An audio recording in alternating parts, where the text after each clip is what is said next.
ठीक है, all is well, चले आगे फिर।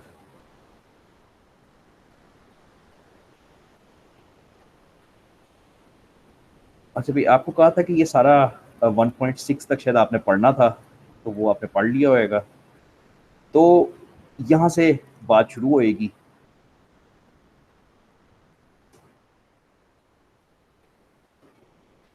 तो तुम्हें याद होएगा कि हम बात कर रहे थे कि बेसिकली कोई भी सीपीयू है, हैज सम रजिस्टर्स। ठीक है, you can also call them known as scratch pad RAM.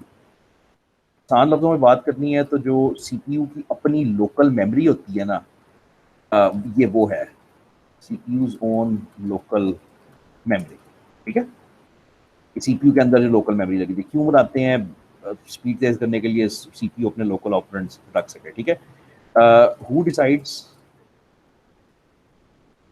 How many registers, what are their names,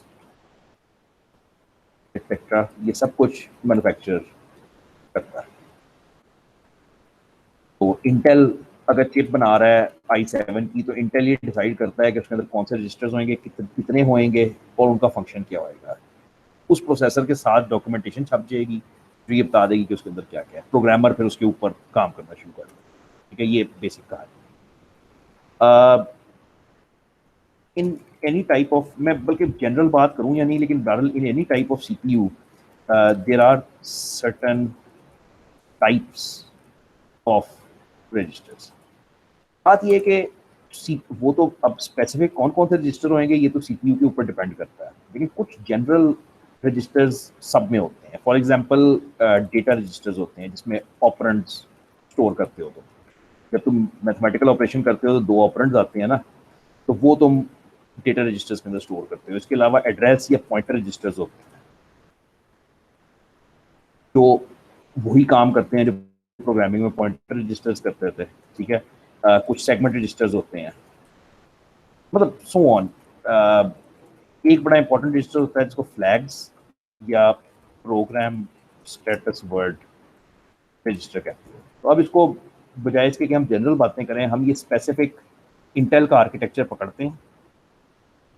तो ये जो रजिस्टर्स हैं ये अब specific IAPX88 architecture contains the following registers. IAPX88 architecture क्या था? पिछली बार बात हुई थी, 8088 का प्रोसेसर था जिसपे आपने ये किताब सारी पढ़नी है। ठीक है, तो ये वो था। अच्छा, अब इसमें ये सारे रजिस्टर्स मौजूद हैं। इसमें से इनको ये जो SP और BP हैं, इसको कैसे करूं मैं? इसको मैं ऐसे करता हूं कि मैं यहाँ से शुरू करता हूँ। ठीक है, this is the most important. हम यहाँ से शुरू करते हैं।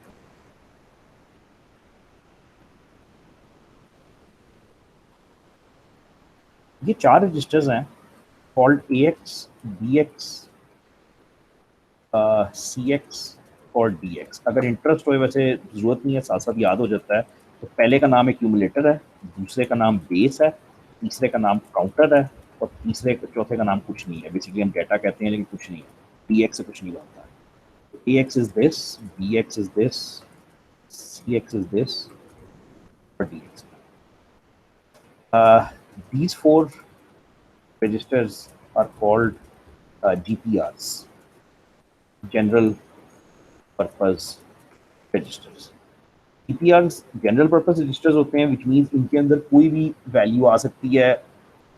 क्या कहना चाहिए, प्रोग्रामर इनको किसी तरीके से भी इस्तेमाल कर सकता है। ऑपरेंड्स रख लो, पॉइंटर्स रख लो, जो दिल करता है इसके अंदर रख लो। तो एक और वजह है कि इनकी ये स्पेशल क्यों है। These are special because these are the only registers which can be divided. ये जरा बात को और से समझना। एक्चुअली कोई भी रजिस्टर होए तो तुम्हें पता है कि वो कितने साइज का होएगा, कितनी बिटों का होता है। फॉर एग्जांपल ये एक रजिस्टर है तो ये कितनी बिटों का होएगा?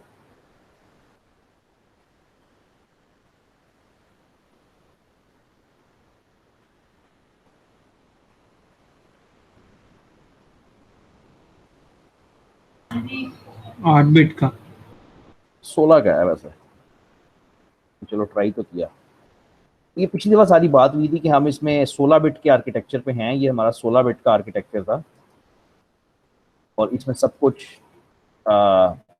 16 बिट का ही था, ठीक है। हमने एक और भी बात की थी कि हमारा जो वर्ड है वो 2 बाइट या 16 बिट का होता है, ये पूरी किताब में होना है। मतलब ये नहीं हो सकता कि आप अगली क्लास में और आपको ये ना याद हो, ये नहीं हो सकता। ये बिल्कुल बुनियादी चीज़ है जिसके बगैर आगे नहीं जाया जाएगा। तो खैर इस 16 बिट की ज़रूरत ये थी, इसकी इंपॉर्टेंस ये थी कि हर रजिस्टर तुम्हारे आर्किटेक्चर में 16 बिट का था। ये बातें हमारी पिछली दफ़ा हुई थी। ये 4 रजिस्टर स्पेशल इसलिए हैं कि इनको तुम तोड़ सकते हो, विच मीन्स कि ये जो 16 बिटें हैं ये टूट सकती हैं 2 हिस्सों में। अच्छा, ऊपर वाले हिस्से को कहते हो AH और नीचे वाले हिस्से को कहते हो AL, ठीक है। अब इधर H स्टैंड फॉर हायर और L स्टैंड फॉर लोअर। देखो 16 बिटें क्या होती हैं, 16 बिटें एक्चुअली टेक्निकली 2 बाइट्स होती हैं। 2 बाइट समझना ज्यादा आसान होता है, 2 बाइट्स, 1 बाइट और 2 बाइट पड़ी हुई है। नॉर्मली तुम रजिस्टर को तोड़ नहीं सकते, तुम ये नहीं कर सकते कि तुम उसकी सिर्फ ऊपर वाली बाइट उठा लो या नीचे वाली उठा लो, ऐसे नहीं होता। पूरा रजिस्टर या तो उठाते हो, पूरा रजिस्टर रखते हो। लेकिन ये 4 बहुत स्पेशल इसलिए हैं कि इनकी तुम ऊपर वाली बाइट अलहदा यूज कर सकते हो और नीचे वाली अलहदा यूज कर सकते हो। This is called accumulator higher, this is called accumulator lower. Similarly कोई भी रजिस्टर उठा लो, जैसे CX है, तो CX CX को जब आप तोड़ोगे तो वो CHCL बन जाएगा, DX को तोड़ोगे तो DHDL बन जाएगा, AX को तोड़ोगे AHAL बन जाएगा, सो ऑन। सारों को ना तोड़ना प्लीज, इस रजिस्टर को ना तोड़ना शुरू कर देना, वो कोई लॉजिक नहीं है उसकी, ठीक है। नंबर 1 एक ये बात। दूसरी ये बात कि AH और AL का अपना कोई वजूद नहीं है, ये कोई अलहदा से नहीं है। ये अलहदा से नहीं होते AH और AL, मतलब वजूद सिर्फ AX का है। AX पूरी एक रकम है, पूरी एक वैल्यू है। फॉर एग्जाम्पल उसके अंदर पड़ा हुआ है 24, AX के अंदर समझो कि पड़ा हुआ है 24। अब AL के अंदर क्या हुआ, सिर्फ ये 4 लोअर हिस्सा, और उसके अंदर क्या हुआ, हायर हिस्सा 24। अभी थोड़ी देर में करते हैं और डिटेल में। तो ये तो आपको ऊपर आज ही आप इसके ऊपर काम करोगे। These are pointer registers. SP and BP, stack pointer और बेस पॉइंटर बनता है इससे, बुक से पढ़ लेना। वो मतलब पॉइंटिंग के काम आते हैं ना, वही जो जिस तरह पॉइंटर्स जो करते थे। SI and DI are index registers, again used for pointers. फिलहाल इससे ज़्यादा आप नहीं इसको डिस्कस कर सकते, लेकिन इनका भी काम वही है कि ये पॉइंटर्स के तौर पे इस्तेमाल होता है, ठीक है। SI से बनता है सोर्स इंडेक्स, DSC बनता है डेस्टिनेशन इंडेक्स। ये 4 बड़ी मोज़स से रजिस्टर्स हैं। इनको अगर आज टाइम मिला तो डिस्कस करेंगे, नहीं मिला तो अगली क्लास में, लेकिन ये मतलब होने हैं डिस्कस लाजमी, ठीक है। ये इनको कहते हैं सेगमेंट रजिस्टर्स, ठीक है। दीज आर सेगमेंट रजिस्टर्स, ठीक है। अगर नामों में इंटरेस्ट हो नाम बुक से कर लेना यार, मतलब मैं क्यों वो टाइम ज़ाया करूँ। तो वैसे आपको आस्ते आस्ते आदत पड़ जाएगी। तो CS stands for code segment, DS stands for data segment, SS stack segment and ES is extra segment, ठीक है। डजंट मैटर, आपको पहले दिन नहीं सारा याद होना। आप सिर्फ ये देखो कि सेगमेंट रजिस्टर्स है, इनका एक स्पेसिफिक काम है, ठीक है। These are used for a very specific purpose to be discussed in the segmented memory model. एक पूरा टॉपिक है, इंतहाई मुश्किल है सेगमेंटेड मेमोरी मॉडल। उस तक अगर हम आज पहुंच गए यार, चलो वैसे तो उस तक अगर आज हम पहुंच गए तो वेरी गुड, डिस्कस कर लेंगे, लेकिन नहीं पहुंचे तो कोई बात नहीं, नेक्स्ट क्लास में कर लेंगे। IP एंड फ्लैग्स, ठीक है। IP एंड फ्लैग्स ये इतने जरूरी हैं कि इनको मैं अगली स्लाइड पे कर दूंगा। IP very important, called the instruction pointer. अभी तक मैंने काम किया किसके ऊपर, मैंने तो सिर्फ ये समझाया है कि जो वो होते हैं ना GPRs, जनरल पर्पस रजिस्टर्स, बस उनके बारे में हमने थोड़ी सी बात की है, बाकियों के तो हमने सिर्फ नाम ही लिए। Instruction pointer quite important, this holds the address of the next instruction to be executed. हमें 9वीं क्लास से पढ़ा रहे हैं कि सीपीयू क्या करता है, फेच, डिकोड, एग्जीक्यूट, सुना मैं ना।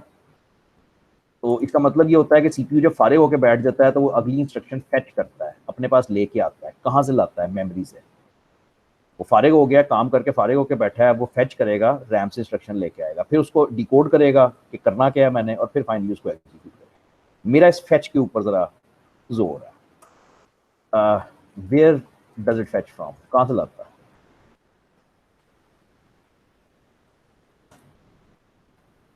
फारिग होकर बैठा है, अगली इंस्ट्रक्शन चाहिए, फेच करेगा। कहाँ से? wherever IP points to, ये आईपी की पावर है। अब सारा कुछ इकट्ठा पढ़ो, समझ आ जाएगा। आईपी क्या होता है? एक ऐसा रजिस्टर है विच holds the address of the next instruction. जो भी अगली इंस्ट्रक्शन चलनी है उसका एड्रेस आईपी के अंदर पड़ा हुआ है। अब सीपीयू आईपी का गुलाम होता है। सीपीयू जब फारिग होकर बैठ गया तो उसको अब जाना है कहीं कि कोई इंस्ट्रक्शन चलानी है, तो वो जिधर भी आईपी की वैल्यू है वो उधर चला जाएगा। तो आप सीपीयू को मैनिपुलेट भी आईपी की मदद से ही करते हो।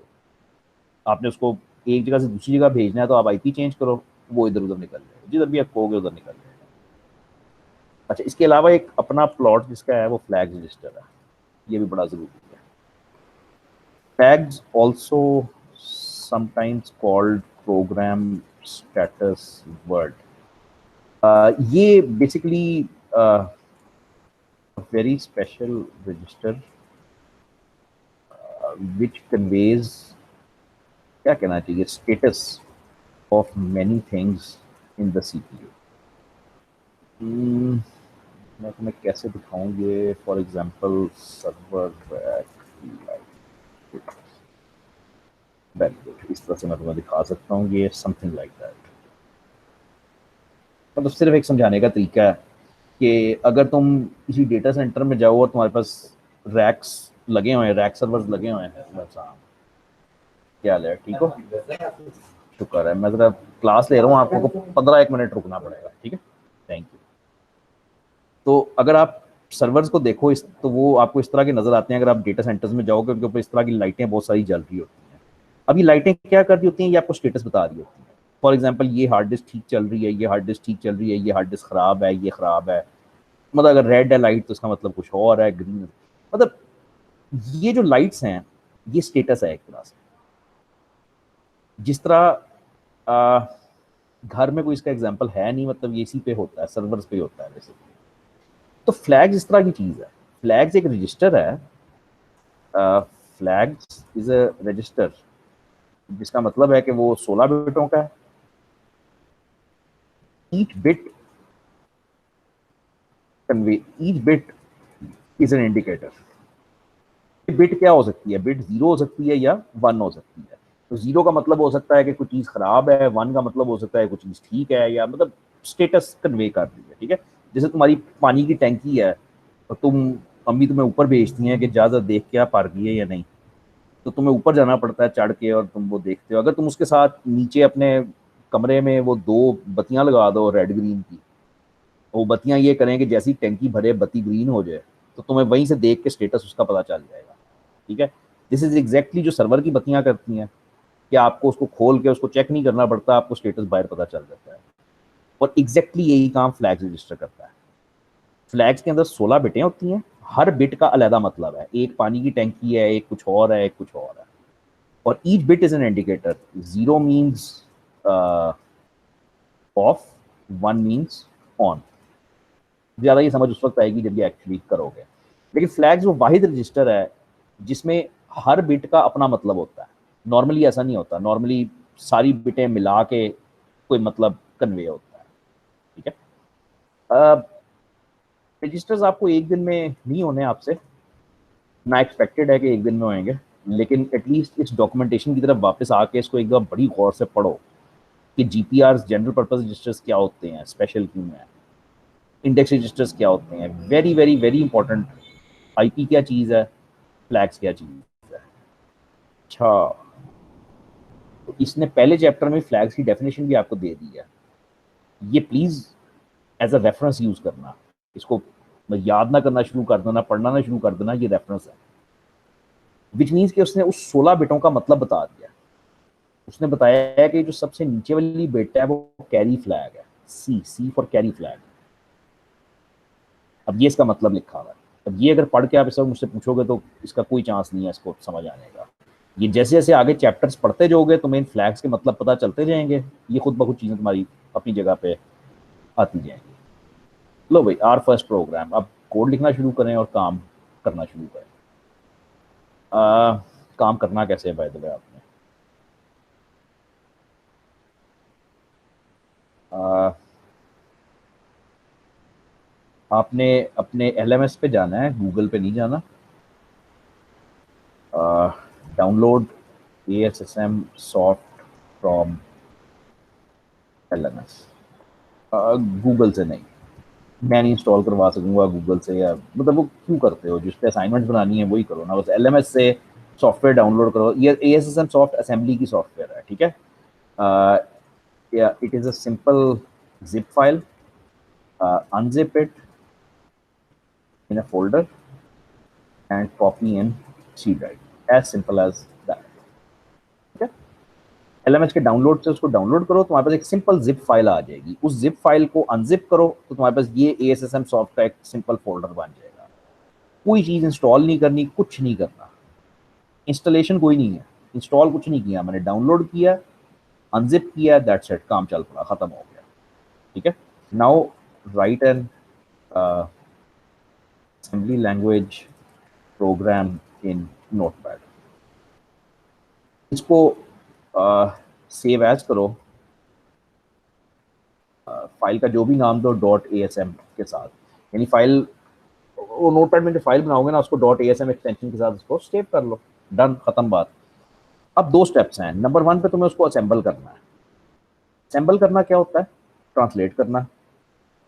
हमने ये पिछली दफा बात की थी कि भाई असेंबली के कोड को भी आपको ट्रांसलेट तो करना पड़ेगा, क्योंकि वो मतलब बिल्कुल बाइनरी तो नहीं है, वो थोड़ा सा ऊपर है। तो नेसम जो भी आपकी फाइल का नाम है, -o जो भी आपकी फाइल का नाम है, -l जो भी आपकी फाइल का नाम है। अगेन एक दिन में याद करने की कोशिश ना करना। नेसम आपका असेंबलर है, असेंबलर का मतलब ट्रांसलेटर, जो ट्रांसलेट करता है। ये आपकी सोर्स फाइल है जो आपने यहाँ पे बनाई है, जो भी उसका आपने नाम रखा है वही नाम आप, ये आपकी सोर्स फाइल आ गई। -o का स्विच, ये जीरो नहीं है, ओ है, -o का स्विच कॉम फाइल बनाता है, और -l का स्विच लिस्ट फाइल बनाता है। ये लिस्ट फाइल बन गई और ये कॉम फाइल बन गई। जिस तरह जब तुम C++ में करते थे तो यहाँ पे CPP फाइल होती थी, फिर जब तुम उसको कंपाइल करते थे तो तुम्हारे पास exe बनती थी, तो यहाँ पे exe नहीं बनती, यहाँ पे कॉम बनती, और साथ एक लिस्टिंग फाइल बनती है which is a documentation file, जो थोड़ी देर में भी आपको पता चलेगी। और उसके बाद आप उसको डिबग कर सकते हो। You can't execute it, not execute, इसको मैं लिख रहा हूँ, नॉट एग्जीक्यूट। आप फाइल को एग्जीक्यूट नहीं कर सकते जिस तरह C++ में कर लेते थे। You can simply debug it, that's all you can do. इसमें AFT.com यूज करते हो, uh, और AFT is your auto full screen debugger. कुछ समझ नहीं आ रही होगी ये हो क्या रहा है, तो ये मैंने अपने लिए लिखा था ताकि जब मैं इसको फॉलो करूं, अब आपके सामने ये सब लिखा हुआ है तो आप इसको फॉलो कर सकते हो। ठीक है जी, पढ़ो। असेंबली डाउनलोड कर ली LMS में से, जिप फाइल है, अनजिप की, C ड्राइव में रख दी, यानी C ड्राइव में आपके पास ये फोल्डर ASSM सॉफ्ट का बन गया। ठीक हो गया। डबल क्लिक करो, इसके अंदर कुछ फाइल्स होंगी, दैट्स इट। अब हमारा इससे कोई लेना देना नहीं है, इसको हमने बंद किया। नोटपैड खोलो, और यहाँ पे कोड लिखना शुरू करो। यही मैंने लिखा है ना उधर, कि फिर नोटपैड खोलो और असेंबली लैंग्वेज का प्रोग्राम लिखो और सेव एज करो। तो अब मुझे बड़ी तेजी से जरा एक प्रोग्राम लिखना पड़ेगा, बाद में डिस्कस करेंगे।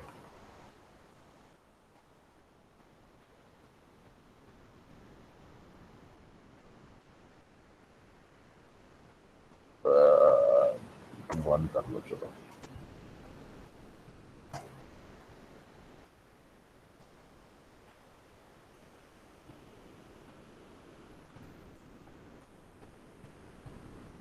ठीक है, अभी लिखा क्या हुआ है उसकी बात नहीं हो रही, वो डिस्कस नहीं हो रहा, अभी सिर्फ चलाना और उसको वो करने की बात हो रही है। अच्छा, अब इसको जाके स्टोर करो उधर ही, उसी जगह पे जहाँ पे वो पड़ी है, जिधर आपने एएसएसएम सॉफ्ट ये फोल्डर रखा है ना, इस फोल्डर के अंदर जाके फाइल को सेव कर लो। ठीक है, फाइल का नाम रख लो,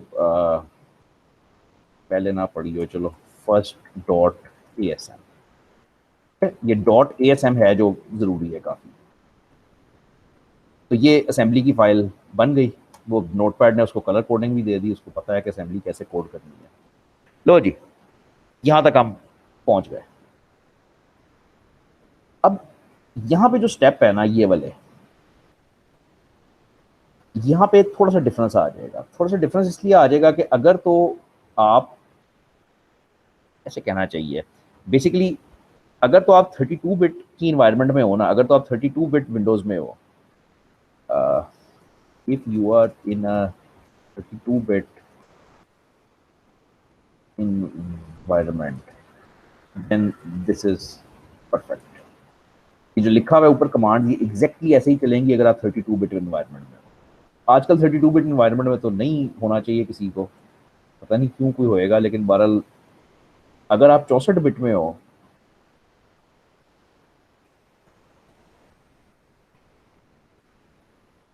then you need an emulator. Emulator कोई भी हो सकता है बेसिकली, इसने जो रेकमेंड किया हुआ है वो डॉस बॉक्स है, लेकिन कुछ ज़रूरी नहीं है यहाँ पे कि ये डॉस बॉक्स ही यूज़ करो। आप विंडोज 95 यूज़ कर लो, कुछ भी यूज़ कर लो जो आपको आसान लगता है। तो DOS box is as simple as that कि आप गूगल पे जाके बस लिखो डॉस बॉक्स, बस। ठीक है, तो ये पहली वेबसाइट जो खुलती है ये एम्यूलेटर है डॉस का। ठीक है, छोटी सी फाइल है 1-2 MB की, डाउनलोड करो, एक्जी है, रन करो, चल पड़ेगी। ठीक है, मेरे पास हुई भी है इंस्टॉल, मैं इसलिए तुम्हें वो चला के नहीं दिखा सकता। तो खैर, मतलब तुम पहली वेबसाइट से डॉस बॉक्स की अपनी वेबसाइट से छोटी सी एक्जी डाउनलोड करो और डबल क्लिक करके रन कर दो। Latest version, latest version, latest version ये है नहीं, ये तो डिफ है।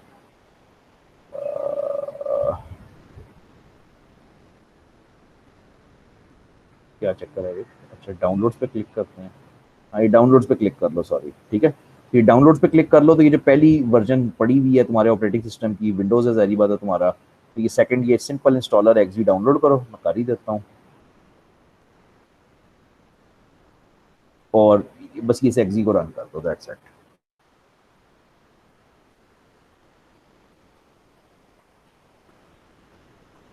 अच्छा जी, अब चीज़ें ज़रा मुश्किल हो गई, थोड़ी सी मुश्किल ये हो गई कि अगर 32 बिट था तो हम इधर चले गए, 64 था तो उधर चले गए।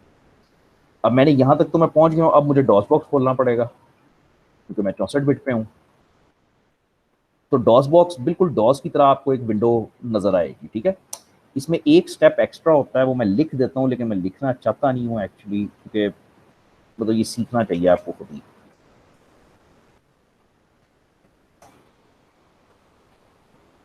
मतलब ये दो स्टेप्स जो है ना इसमें एक्स्ट्रा होते हैं। अभी मैं आपके सामने करूंगा, आप साथ साथ देखिए, जो स्क्रीन छोटी है ज़रा, लेकिन ज़रा फॉलो करना है।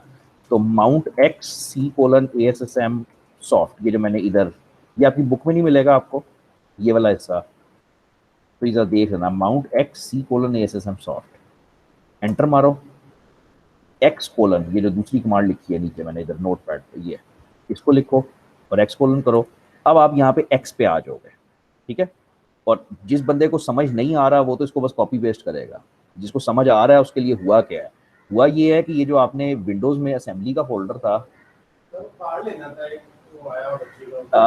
ऊपर, हाँ वो वैसा बैठे, तो हुआ ये है कि जो विंडोज में तुम्हारा फोल्डर था ना A S S M soft का, ये फोल्डर मैंने मैप कर दिया है एक्स ड्राइव के ऊपर। ठीक है, अब मेरी एक्स ड्राइव जो है वो ये फोल्डर है बेसिकली।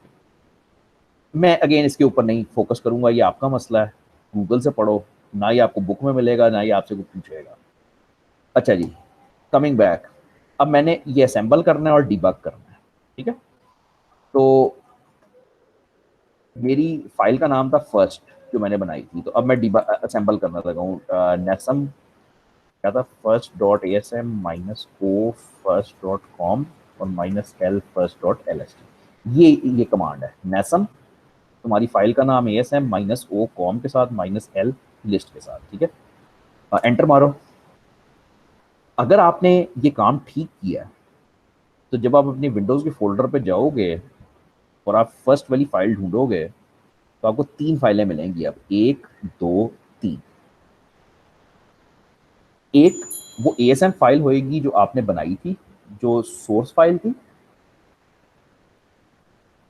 एक आपकी ये कॉम फाइल होएगी, ये MS DOS एप्लीकेशन की कॉम फाइल है, और एक LST फाइल है जो लिस्ट फाइल है। खैर बहरहाल हम इसमें वापस आते हैं। तो ये कंपाइल हो गया। कंपाइल होने के बाद इसको AFD के अंदर आप ओपन कर लेते हो, और ये आपका डिबगर ओपन होता है। ठीक है। अच्छा, अब ये आपकी 6 महीने जान पकनी है स्क्रीन को देख देख के। तो इस पे आपकी सारी प्रोग्रामिंग है, मुश्किल है काफ़ी ज़्यादा। तो बस इसकी आदत डालनी है आपने, जितना डल जाए।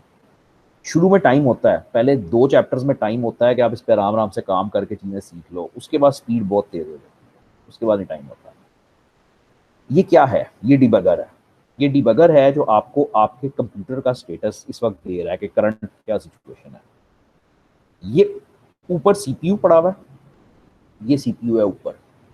ये रजिस्टर्स पड़े हुए हैं, AX, BX, CX, DX, index registers, pointer registers, segment registers, IP। ये मोज़ज़ है, IP बहुत मोज़ज़ होता है, अलहदा से बैठा हुआ है। इसके अलावा ये फ्लैग्स रजिस्टर है, जिसमें ये सारे फ्लैग्स अलहदा-अलहदा हैं। ये कैरी फ्लैग है, ये पैरिटी है, ये arithmetic, zero, sign, interrupt, direction, overflow. ठीक है। इसमें से हर एक फ्लैग का अलहदा मतलब है, अलहदा दुनिया है। ठीक है। ये रैम पड़ी हुई है, दिस इज़ रैम। ठीक है, जो आज बिल्कुल मैं नहीं छेड़ूंगा, कल बात करेंगे। और ये नीचे भी रैम ही है। रैम के 2 व्यूज़ दिए हुए हैं, एक लंबाई के रोग, एक चौड़ाई के रोग। इस पर हम कल बात करेंगे। इस वक्त आपकी बात सिर्फ इस सेंटर वाली जगह पे है। ये आपका प्रोग्राम लिखा हुआ है। ठीक है। अब आपका प्रोग्राम था क्या? ये था आपका प्रोग्राम। ठीक है। तो आपका प्रोग्राम था मूव AX5। तो ये लिखा हुआ आ गया move AX0005, move BX1, move BX001, add AX, ये आपका प्रोग्राम लिखा हुआ है। फाइन। चलाना कैसे है इसको? या F1 दबा लो या F2 दबा लो, एक ही बात है। मैं F1 दबाने लगूँ, पहली कमांड चल जाएगी। जब पहली कमांड चलेगी तो क्या होएगा? अब बताया नहीं मैंने आपको, लेकिन सिंपल सी बात है कि AX के अंदर 5 आ जाएगा। तो इसको मैं रन करता हूँ, तो AX के अंदर अब 5 आ गया।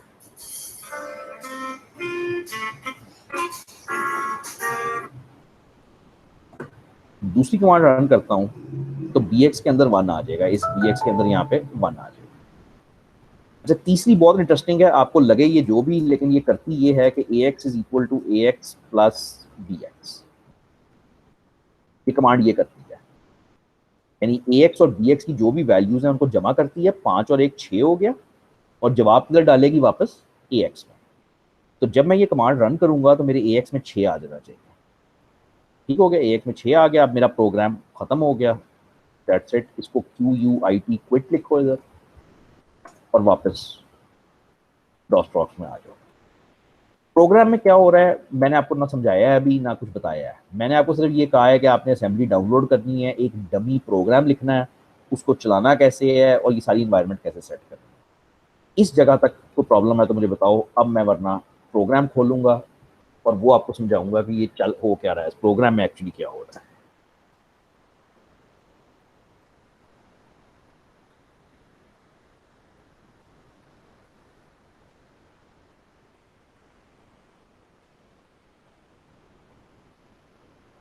ठीक है, यानी कोई मसला नहीं।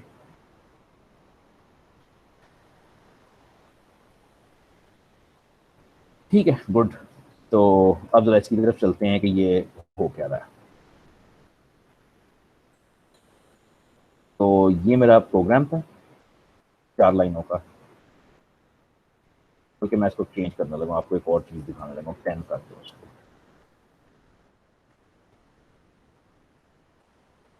ठीक है, दिस वाज योर प्रोग्राम। अब इसको ज़रा एक एक लाइन करके कर लो कि ये होता क्या है। तो जो पहली लाइन है, ORG0x100, अनाड़ी के लिए मैं ये कहूँगा कि this is start of N assembly language program. ये अनाड़ी के लिए है, जिसको समझना चाहता है वो कि एक्चुअली हो क्या रहा है, तमाशा क्या है, तो वो ये है कि you are giving a directive, command दे रहे हो तुम टू डॉस टू ओरिजिनेट, यानी start the next line of code at address 0x0100। और ये बड़ा अच्छा इंटरेस्टिंग एड्रेस है, ये 256 बनता है। उठा लूँ। हेलो जी भाई साहब।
हेलो यार, आपको 2-3 मिनट होल्ड करना पड़ेगा, ठीक है।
अच्छा भाई, चलो वाइंड अप करें इसको।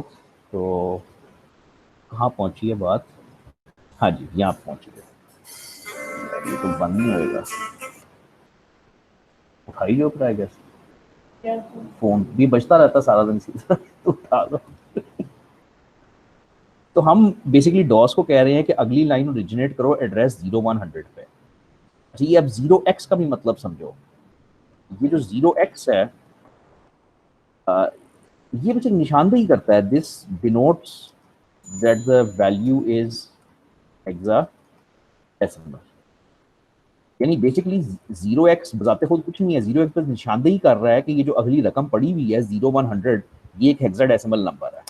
और हेक्साडेसिमल नंबर्स वैसे तो तुमने पढ़े हुए हैं, तुम एक्सपर्ट हो गए, आई एम श्योर। तो लेकिन अगर नहीं हो तो यहाँ पे इसमें आओ हेक्सा के अंदर और ये 100 टाइप करो और डेसिमल देखो। तो ये 100 हेक्सा का नंबर बड़ा इंपॉर्टेंट नंबर होता है। ये 256 बनता है उसके अंदर।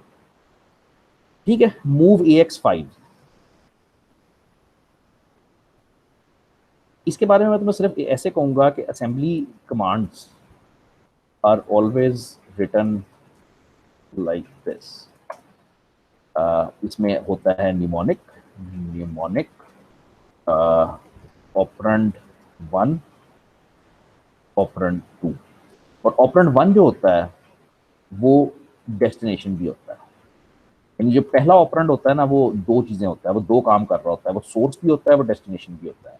निमोनिक का मतलब इस वक्त तुम कमांड समझ लो, अगली क्लास में क्लियर करूंगा। फॉर एग्जाम्पल अगर हम कहते हैं ऐड AX BX, ठीक है, इसमें हमारी कमांड क्या है, हम निमोनिक क्या कर क्या रहे हैं, ऐड कर रहे हैं। कौन से दो ऑपरेंड्स ऐड कर रहे हैं, ऑपरेंड 1 और ऑपरेंड 2, यानी हम बेसिकली ये काम कर रहे हैं।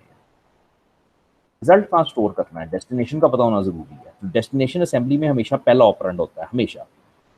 तो वो हमारे केस में AX है, तो ये पूरी कमांड ये बनेगी कि आप AX is equal to AX plus BX कर रहे हो। ये आखिरी 2 लाइनें मैं फ़िलहाल नहीं करूँगा, ये आगे जाके बड़ी डिटेल में है। This is simply terminate the program, बस ख़त्म, याद कर लो, ये टर्मिनेट का वो है। अब इसको मैं चलाऊँगा और बस यहाँ पे मैं आपको हाल पे छोड़ दूँगा। तो ये मेरा कोड था, अब मैं इसको चलाऊँगा दोबारा। तो ठीक है, मैंने कंपाइल किया, नेसम, बल्कि एक और चीज़ भी दिखाने दो ना यार, ये भी दिखाने दो। अच्छा ठीक है, अब मैंने जान के क्या किया, मैंने वहाँ पे एक जान के एरर डाला है ताकि आपको नजर आए। आप बेसिकली ट्रांसलेशन कर रहे हो ना, नेसम ट्रांसलेशन है। अब लाइन नंबर 3, ये फर्स्ट डॉट एसएम फाइल का नाम है, लाइन नंबर 3 पे कोई एरर है। जाहिर बात है, अगर एरर है तो कंपाइल तो नहीं होएगा, असेंबल तो नहीं होएगा। तो जाके एरर रिमूव करो, फाइल सेव करो, वही जिस तरह प्रोग्रामिंग में करते थे, कंपाइल करो और अब इसको उसमें डिबगर में ओपन कर दो। Very good. डिबगर में एक चीज़ की आदत डाला करो कि सबसे पहले तो ये देखो कि जो कोड तुमने लिखा था क्या वो वहाँ पे नज़र भी आ रहा है या नहीं। कई दफ़ा फाइल लोड ही नहीं हुई होती और हम खेलना शुरू हो जाते हैं। तो पहले यहाँ पे देखो ये तुम्हारा ही कोड है, देखो ज़रा पहचानो क्या ये तुम्हारा ही कोड है।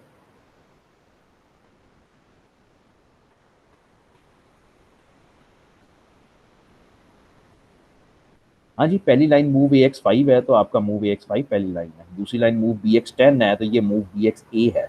ये क्या हो गया, ये कैसे हो गया? ये ऐसे हो गया कि ये सारी स्क्रीन जो है ये हेक्साडेसिमल है।